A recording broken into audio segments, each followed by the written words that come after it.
Bonjour à tous, bonjour Nadia. Bonjour Lola, bonjour à tout le monde. Nous sommes en direct pour la première fois en 2026. C'est un peu mon retour pour moi sur mes réseaux sociaux. Aujourd'hui, on va vous faire un retour sur les premiers cercles de plongeon au cœur de soi qui ont eu lieu à l'automne 2025. Et puis, on va vous présenter un peu celui qui arrive, pas ce lundi, voici ce lundi, pardon. Si, ce lundi déjà. Bug temporaire. Donc, autant vous dire que je suis dans une espèce de temporalité. C'est en lien avec ce qu'on va vous partager, mais je suis pas mal en retrait en ce moment. J'ai beaucoup de pratiques personnelles. Je sentais que j'avais envie d'être justement dans cet accompagnement, cette douceur envers moi, envers ce que je peux ressentir. Et on a choisi comme thème pour ce quatrième cercle l'ancrage. Euh, Évidemment en lien avec les émotions et les failles, parce que nos cercles, voilà, sont d'abord un lieu d'accompagnement des émotions et des failles. Mais voilà, je sens que ces temps-ci, j'expérimente et je suis un peu sortie du temps, d'où mon petit lapsus. Donc ce lundi, dans 5 jours, on vous propose à 20 heures un cercle plongeon au cœur de soi avec pour thème l'ancrage. Et aujourd'hui, on va vous reparler un peu des précédents, un peu de celui-là, et vous proposer une petite pratique pour accompagner là où vous en êtes déjà et vous faire goûter à ce que ces cercles proposent. Voilà pour la présentation. Ce sur quoi j'ai envie de rebondir, et c'est ce que tu partages là dans ce temps de retrait, c'est ce qui m'a un petit peu marqué lors de notre dernier cercle en décembre, hein, dans cette effervescence des préparations des fêtes de fin d'année, avec tout ce qui se joue, hein, en termes de à la fois positif et aussi des fois plus inconfortable. Et d'ailleurs, on avait choisi le thème du stress à ce moment-là, c'était de voir que les participantes, puisque pour le moment c'est que des femmes, mais on invite aussi les hommes à venir goûter à nos cercles, c'est qu'on a des outils, c'est qu'on sait comment faire, en tout cas mentalement, on a une boîte ouverte, enfin une boîte à outils devant nous ouverte, avec toute une panoplie d'outils. Mais ce qui bug au moment de quand on vit quelque chose d'intense, c'est s'autoriser, c'est se permettre, c'est s'offrir un temps. Et ça m'a vraiment marqué lors de ce dernier cercle, comment finalement à la fois notre mental va dessiner un chemin en disant il faut trouver une solution, il faut vivre ça, etc. Et en fait qu'il y a un bug entre trouver une solution, utiliser ma boîte à outils, et simplement dans le fait de s'offrir un temps, de se permettre de revenir à soi comme tu le fais actuellement dans ta période de retrait et que moi j'ai vécu, alors plus forcément maintenant, mais pendant la période entre Noël et Nouvel An, de s'autoriser des temps qui sont rien que pour soi, pour se nourrir, se faire du bien et se permettre, à un moment donné, par exemple, quand on vit une émotion intense, de dire stop, là, j'ai besoin de prendre 5 minutes pour respirer et d'aller peut-être aux toilettes ou de trouver une excuse. Euh, euh, voilà, les toilettes, c'est une bonne excuse. Ou simplement pour revenir à soi, pour voir dans quel état émotionnel je suis, de quoi j'ai besoin à l'instant. Et quand c'est dit de manière authentique et vraie, il n'y a pas de réactivité quand on est en lien avec l'autre. Et moi, là, je le vois concrètement, parce que ça fait depuis la rentrée scolaire que j'ai 2 filles qui sont malades, donc qui ont des états grippaux, qui fait qu'on ne dort pas bien la nuit, qu'il y a un besoin intense de leur part d'être en lien avec nous, d'être coucougnées, caressées, d'être assises, et qui fait que au niveau professionnel, on doit changer hein, tous nos travails dans la présence à domicile, enfin, etc. Ça devient d'autant plus pour moi nécessaire d'avoir des petits temps où je reviens à moi pour me choisir, m'offrir des temps de pratique si c'est nécessaire, ou simplement je vais pouvoir partager avec mes filles, de leur dire là je peux pas, là j'y arrive plus. Donc donne-moi 5 minutes pour revenir à moi, à mon centre, à mon ancrage, et après je reviens à toi. Et en fait, le blocage, il vient pas tellement de l'autre, il vient de soi. Et c'est ça que j'expérimente de plus en plus. C'est parce que je m'autorise pas, parce que j'ai des injonctions, parce que j'ai des il faut, parce que j'ai mais qu'est-ce que tu es en train de faire? Enfin voilà. Et en fait, je trouve ça hyper intéressant. Et en fait, ce dont j'ai envie de plonger lundi prochain, alors on verra bien parce que c'est un cercle qu'on co-crée, mais en tout cas, un ancrage dans se permettre et s'autoriser. Mhm. Ce qui Mhm. est juste au moment X. Et je le vois, franchement, plus on s'autorise, plus c'est ajusté, plus ça nous permet, en fait, après de revenir plein d'énergie et pas vidé et épuisé, malgré le manque d'heures de sommeil, malgré le fait que ben, le lien, on fait pas grand-chose, mais on est ensemble. Et puis il y a peut-être beaucoup d'impuissance parce qu'en état grippal, on peut pas faire grand-chose, si ce n'est qu'on voit notre enfant qui est pas bien. Bah, d'être en présence, en conscience, en amour et pas dans un stress interne.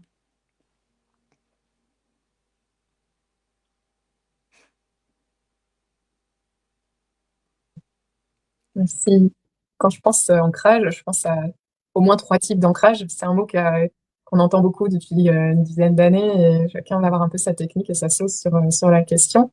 Pour moi, il y a un premier ancrage, ce serait de visualiser des racines qui descendent dans la terre. Et il y a cette idée, être ancré, c'est connecter à la terre, les pieds sur terre, dans du concret. Il y a un autre ancrage qui est être ancré dans la réalité. Et là, du coup, ça va m'amener à les pratiques qui vont correspondre. Ça va être d'observer ce qui est réel, palpable par mes cinq sens et Mhm, autour de moi, qui peut déconnecter, qui peut permettre de sortir du mental, qui peut permettre de relativiser sur ce qu'on peut nous dire sur ce qu'est la réalité, ce qui existe et ce qui n'existe pas, etc. Et mhm, puis, il y a un ancrage qui est peut-être celui le plus en lien à mes yeux avec les émotions, mais c'est à débattre, puis chacun va être différent mhm, peut-être. C'est l'ancrage sur sa propre respiration.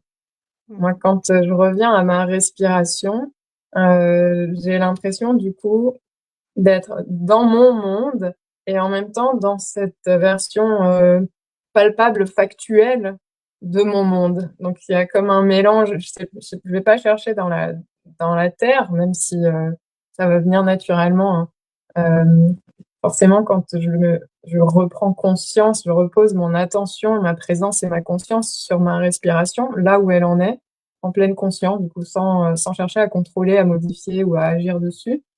Euh, et ben finalement mon énergie va comme descendre et ça fait mhm, office d'ancrage, comme cet ancrage qui mhm, serait une visualisation avec des racines, mhm, là où l'invitation à la visualisation peut maintenir dans la tête, même si ça va être une visualisation énergétique avec des racines mhm, qui descendent. mhm, Donc je trouve que c'est intéressant aussi d'aller chacun explorer aussi à quel moment quelle technique d'ancrage va être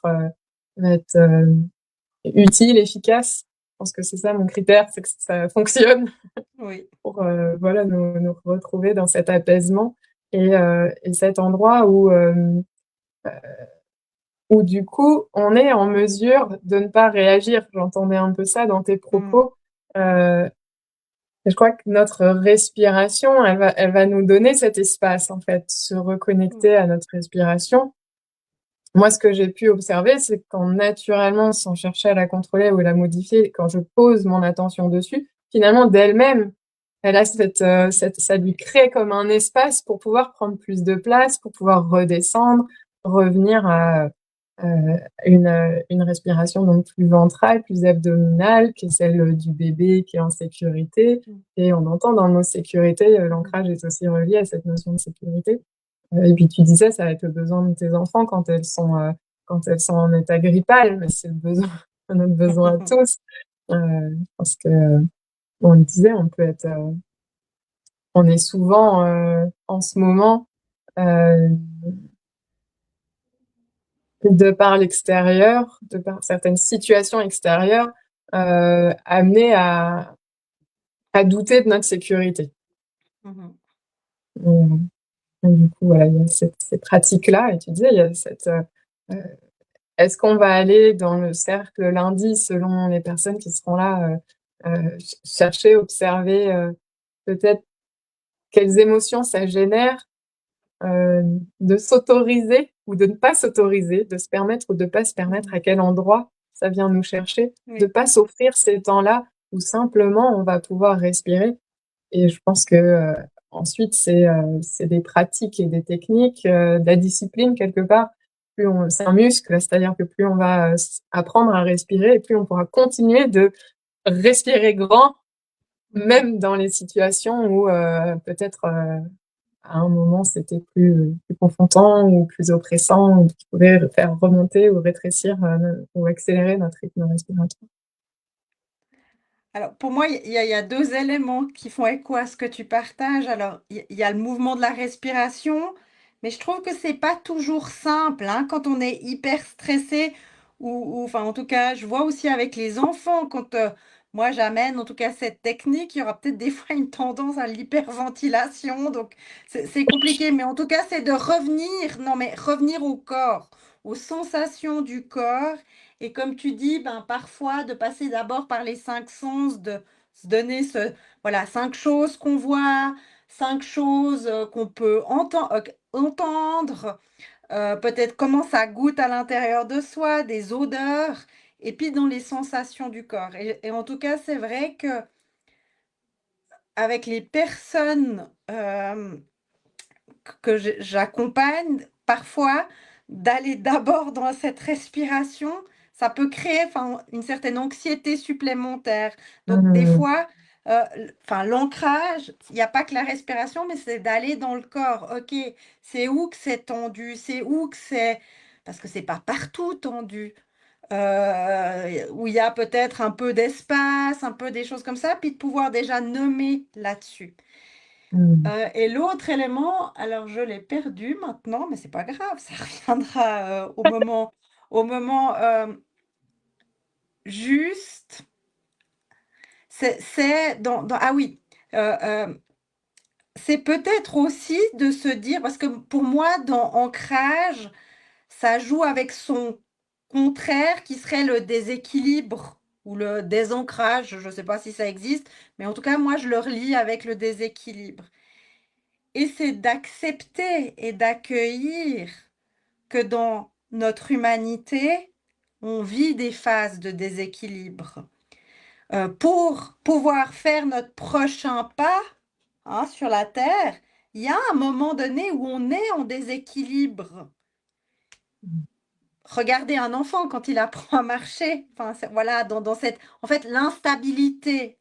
Et je me disais à un moment donné, dans ces éléments-là, et d'ailleurs, enfin, le créateur de l'aïkido, qui est pour moi une philosophie de vie, hein, disait bien, c'est pas que je suis toujours stable et ancrée.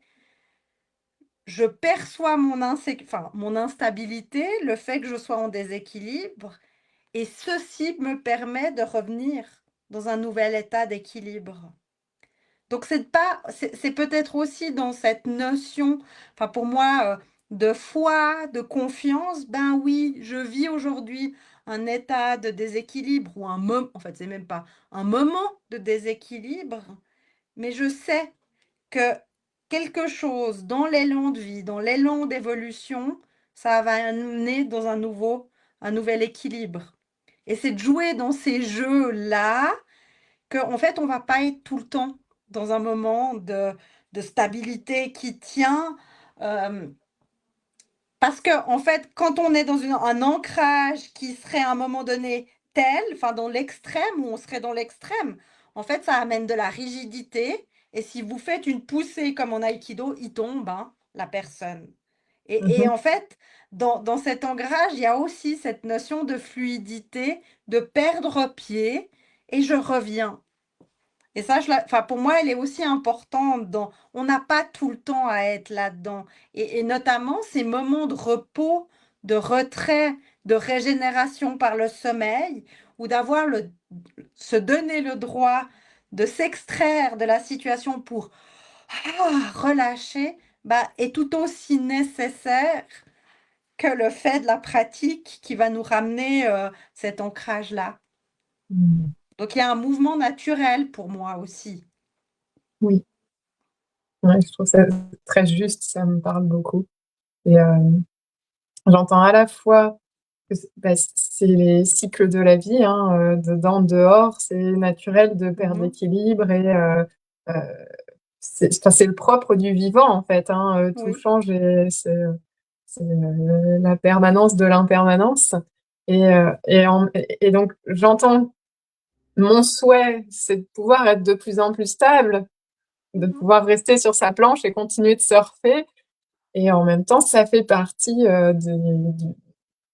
comment on appelle ça? C'est une ride? Je sais pas comment on appelle ça, une Mhm. sortie Mhm. en surf. Oui. D'avoir des moments où finalement, bah non, tu es à côté de la planche et tu l'amènes peut-être, au large pour pouvoir reprendre la vague et t'amuser avec aussi, hein. C'est toute une, philosophie aussi de ça. Hem, de ce Et côté pour moi, la question de c'est qui veut?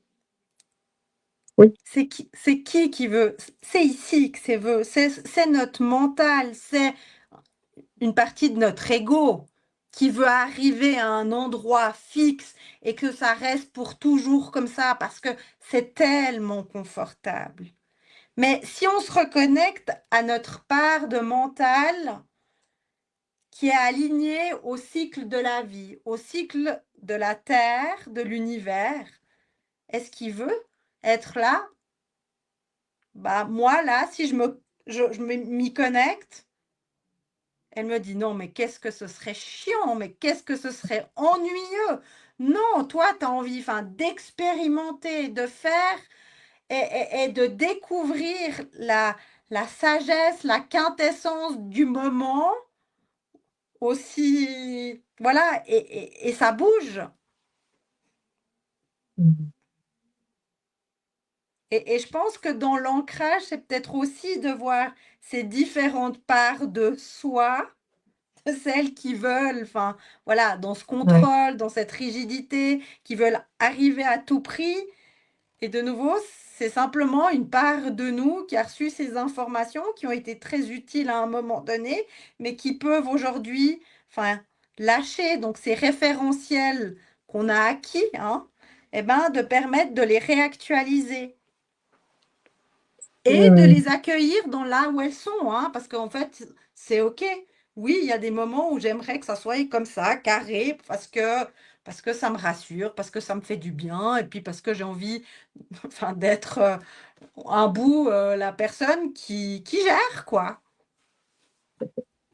j'entends comme 2 espaces qui vivraient la sécurité de façon différente. Mhm. Oui. Heu, quelque part, je me dis que si on est dans cet espace de nous qui est connecté justement à cette justesse et à tous ces cycles et à ce mouvement naturel et organique, auquel, voilà heu, dont l'humanité fait partie, avec toutes les autres espèces et comme un grand mouvement cosmique.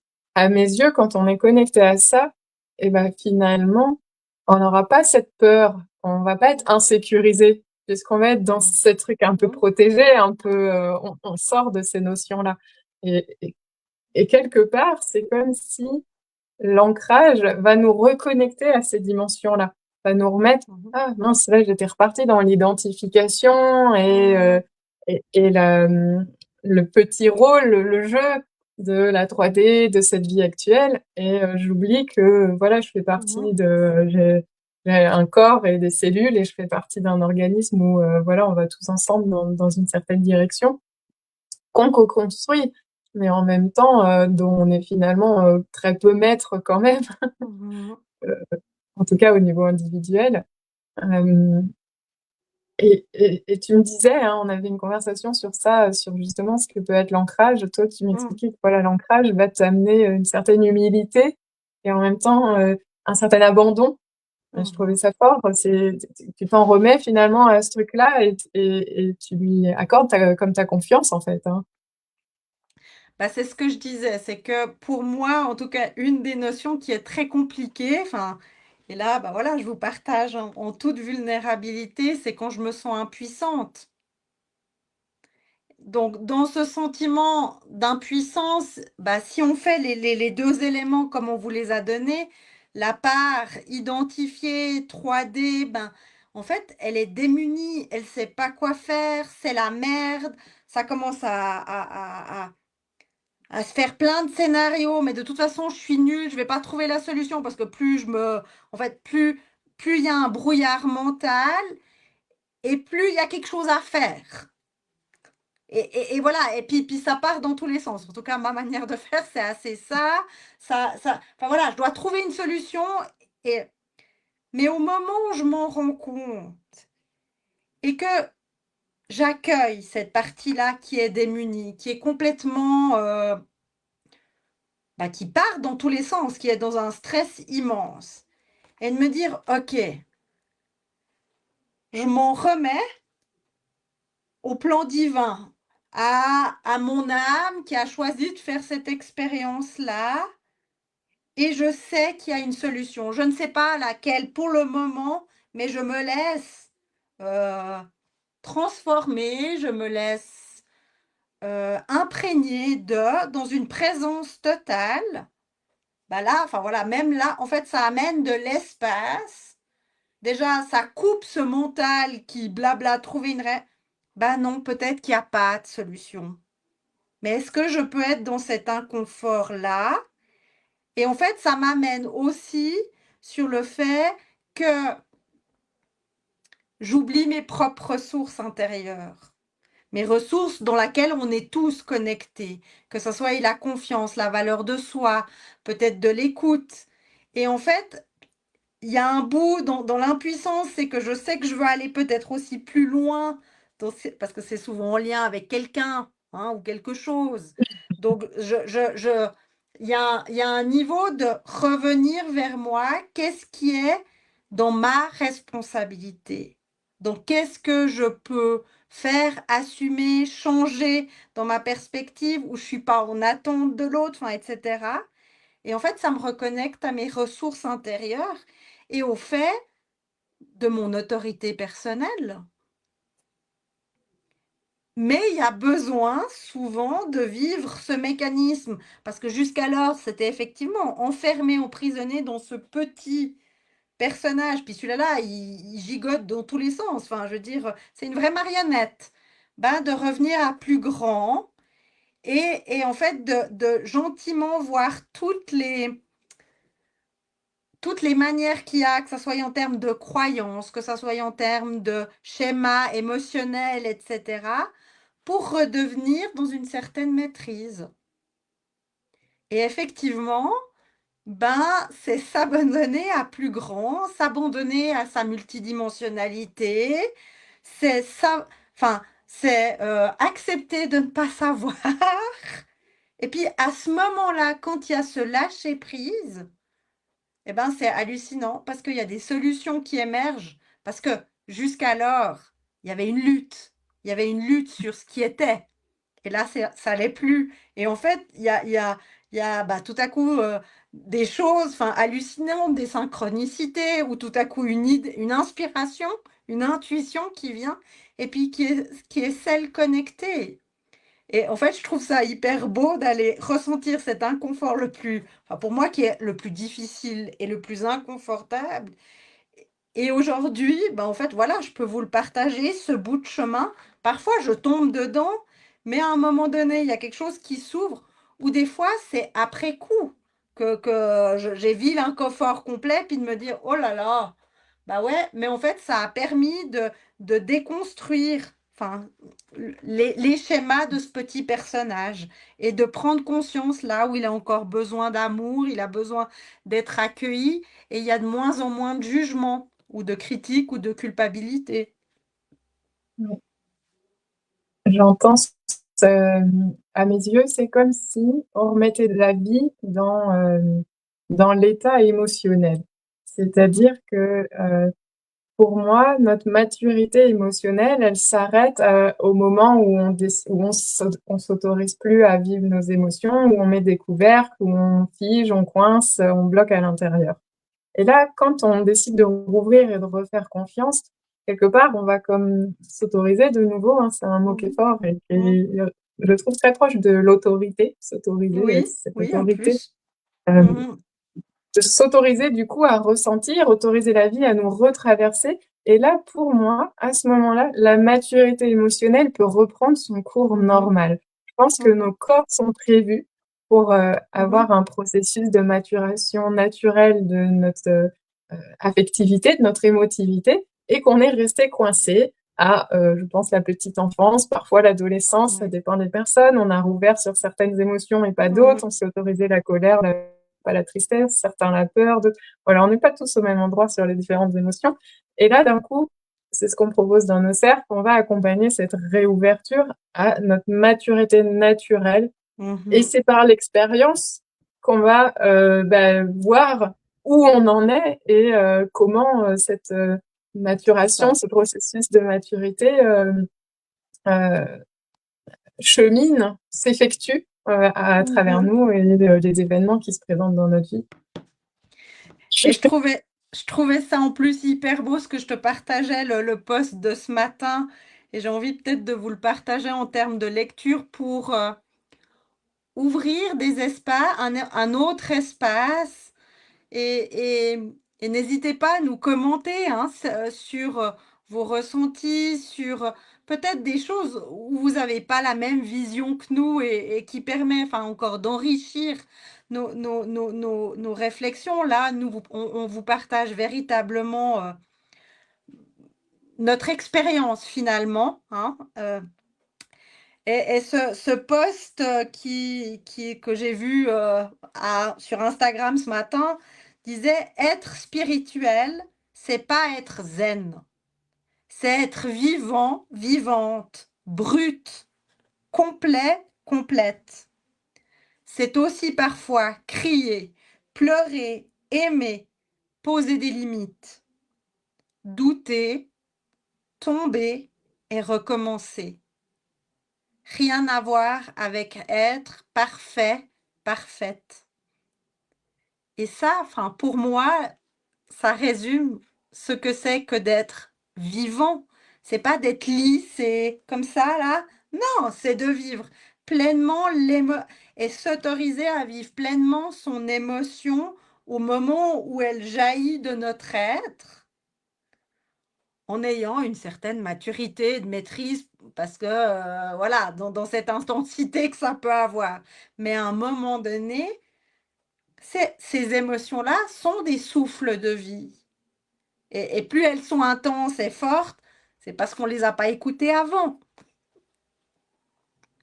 et elles se manifestent plus intensément, et je trouve qu'en tout cas, c'est un joli chemin, et voilà, ça fait quelques mois qu'on chemine l'une et l'autre sur ces réflexions et cetera.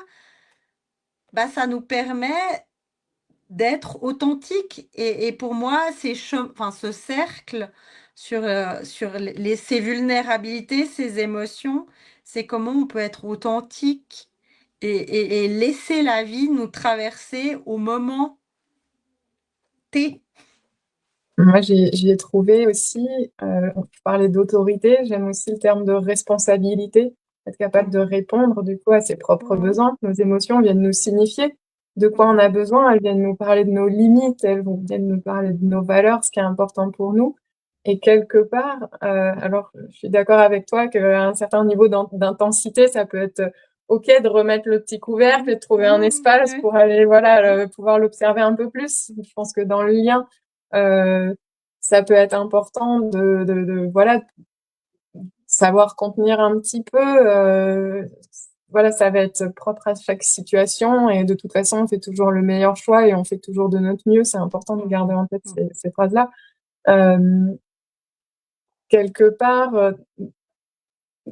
à un moment, moi, de me reconnecter à mes émotions, ça me permet de poser mes limites. C'est-à-dire Mmh. que, Mmh. je pense, je m'autorisais pas, heu de ressentir certains inconforts face à certains propos, face à certains comportements.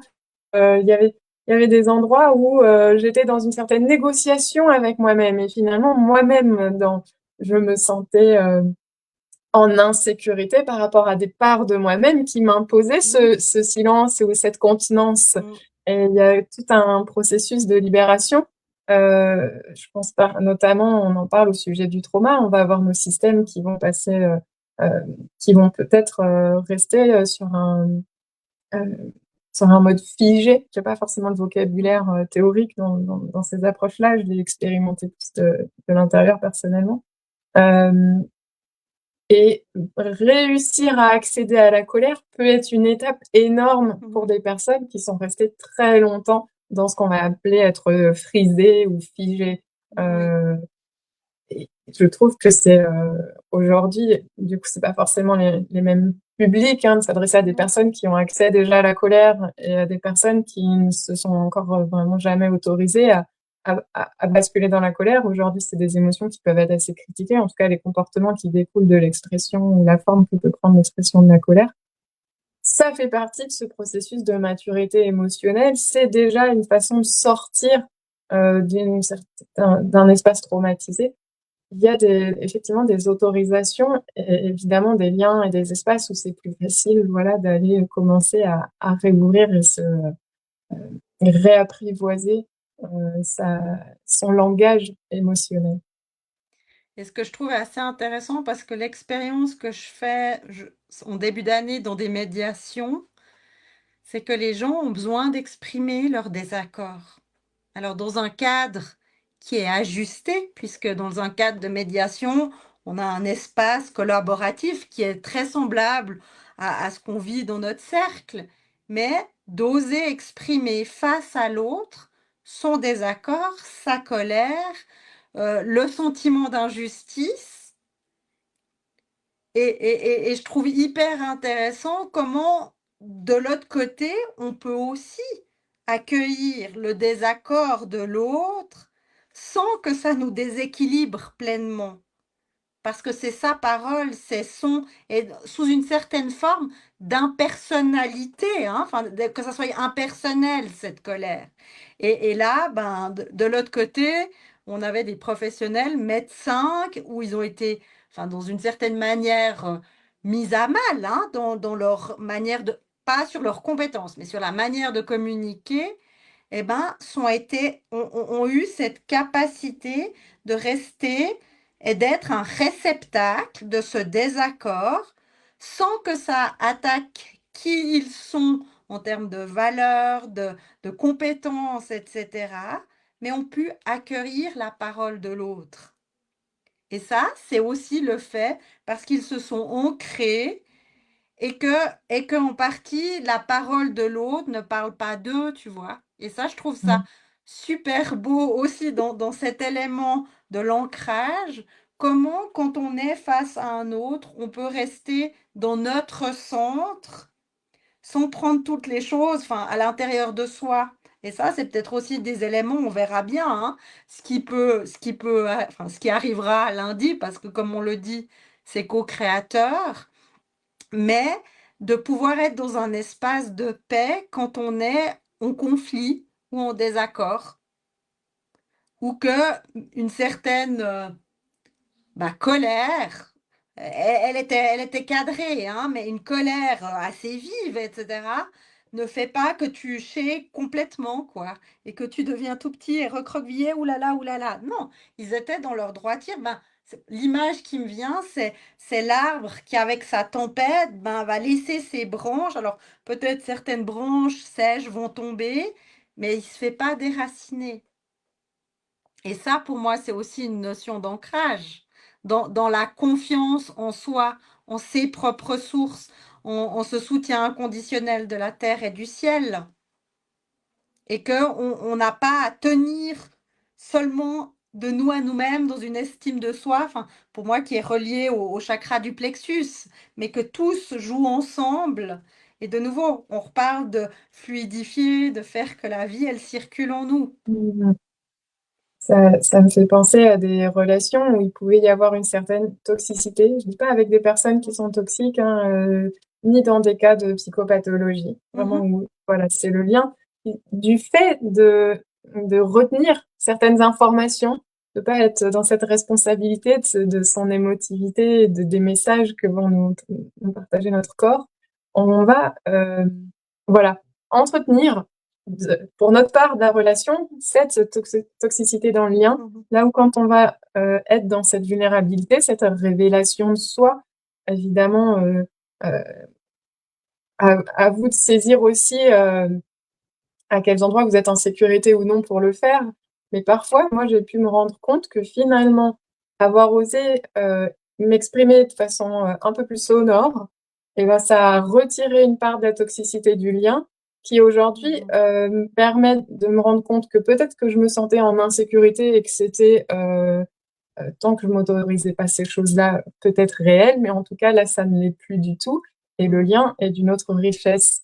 Je trouve que c'est une invitation, enfin, au contact du courage, en fait. Ces émotions-là, elles nous donnent de l'énergie et de la force, et elles transforment vraiment les choses concrètement dans les liens. C'est ça. Et pour moi, ben, dans notre humanité, c'est comment oser être qui on est, comment euh, assumer nos besoins, hein, dans le lien, mais où on en est responsable et pas forcément non plus toujours attendre de l'autre que ça soit de manière non dite ou dite ce qu'on attend. Et le fait bah, que parfois ça soit plus, j'ai envie de dire, intense, hein, que ça soit dans le fait que ça soit plus fort au niveau de la voix ou se permettre peut-être de pleurer une fois ou des choses comme ça, ben, permet cette vérité et de nouveau de ne pas mettre un masque ou une persona. Alors bien sûr, c'est pas possible dans tous les aspects, même si moi j'y aspire. Dans mon cadre professionnel, ça ne sera pas la même manière qu'à la maison, mais de permettre d'être accueilli dans là où j'en suis maintenant et avec une forme ben, d'humilité. Et ce que je trouve hyper beau, c'est qu'à un moment donné, si ça doit être trop intense, si ça doit être trop fort, on a cette capacité quand tout est beaucoup plus calme et plus apaisé, de rétablir le lien par la communication, de redire les choses. Enfin, c'était pas contre toi, c'était comme ça. Et ça, en fait, ça nous sort grandis les uns et les autres. Parce que ça permet aussi un certain détachement sur le fait de prendre les choses personnellement.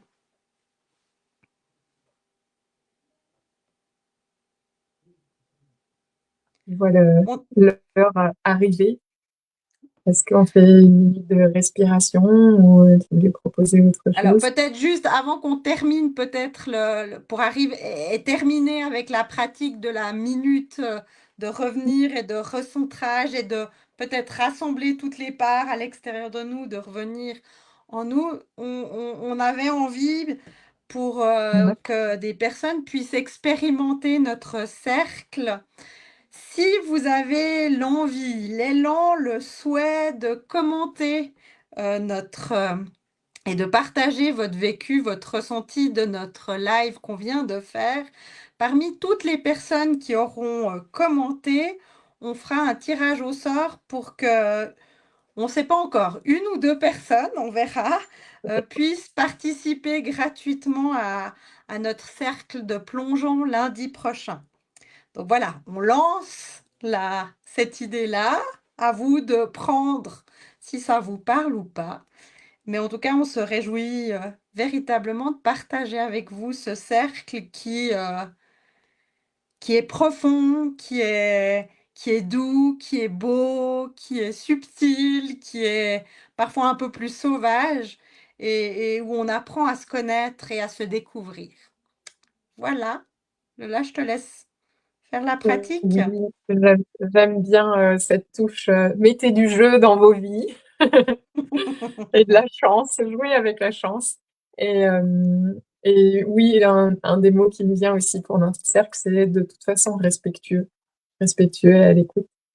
Euh, je vais vous inviter, du coup, maintenant qu'on a posé tout ça et avant de clore, à, selon ce qui est mieux pour vous, soit poser les deux pieds au sol, soit rester en tailleur comme moi je l'étais. ressentir ce contact avec le support. Une des clés de l'ancrage, c'est cette conscience que la gravité s'exerce sur vous, que vous êtes soutenu, que vous êtes porté. Ah, et laissez redescendre votre énergie, ouais, votre conscience, votre poids. Sentez que voilà, vous pouvez vous déposer, et augmenter ce sentiment d'être soutenu.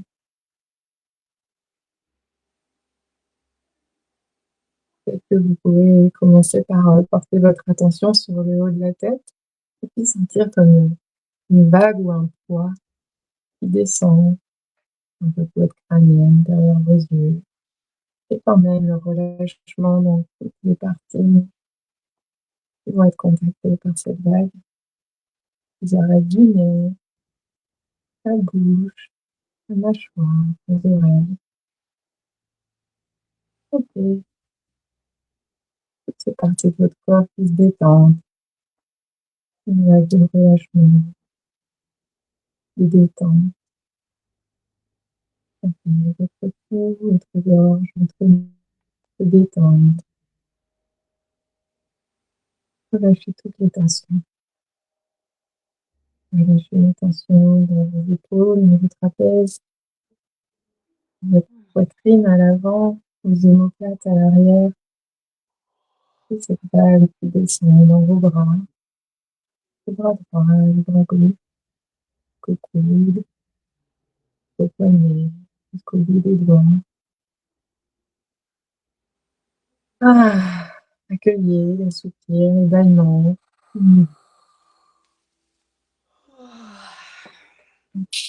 Sentez cette détente dans votre poitrine, dans vos poumons. Sentez vos côtes, peut-être s'écartent, votre poitrine et vos poumons peuvent respirer de façon plus intense, accueillir plus d'air, à la fois vers l'avant, mais aussi vers les côtés, vers l'arrière. Sentez s'élargir votre capacité respiratoire dans les 4 directions. Ah. Sentez les muscles intercostaux, les membres de votre colonne vertébrale qui se détendent. L'espace entre les vertèbres qui s'allège.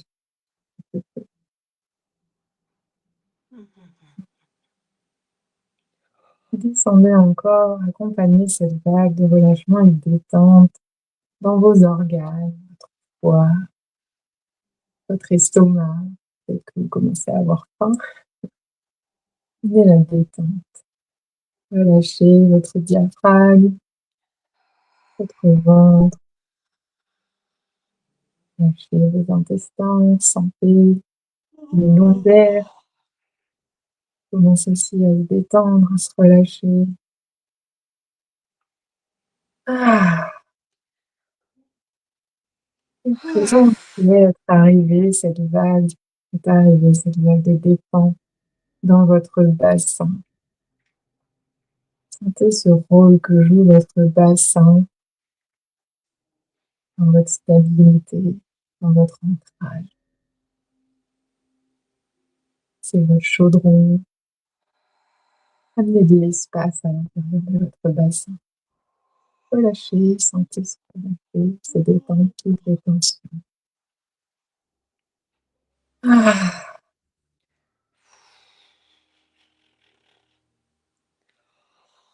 Sentez votre haine à droite, votre haine à gauche. Sentez votre fémur qui peut circuler un peu mieux à l'intérieur de votre bassin.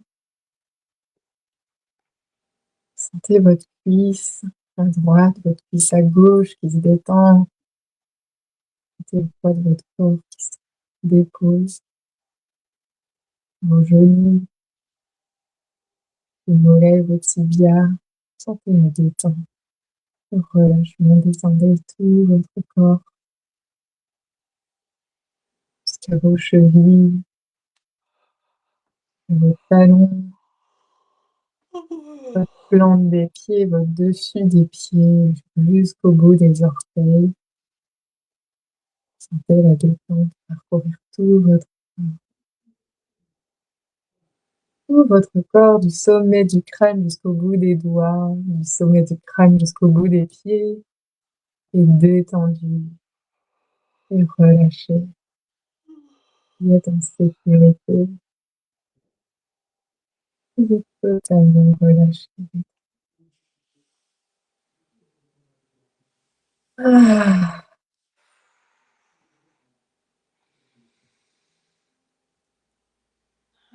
Remerciez-vous pour ce temps que vous avez pris pour vous, avec votre corps.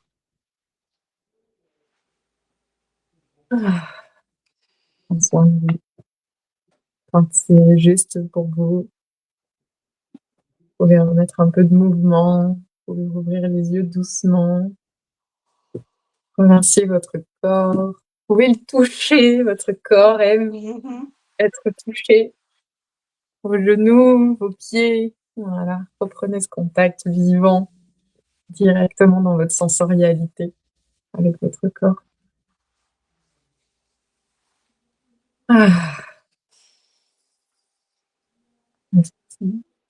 Si vous pouvez nous partager vos ressentis après cette pratique, ce serait merveilleux. Et je propose que nous, on se taise pour juste que vous fassiez cette expérience de goûter. Et on se réjouit en tout cas de vous retrouver lundi prochain à 20h pour ce cercle. Belle journée! Merci, belle journée.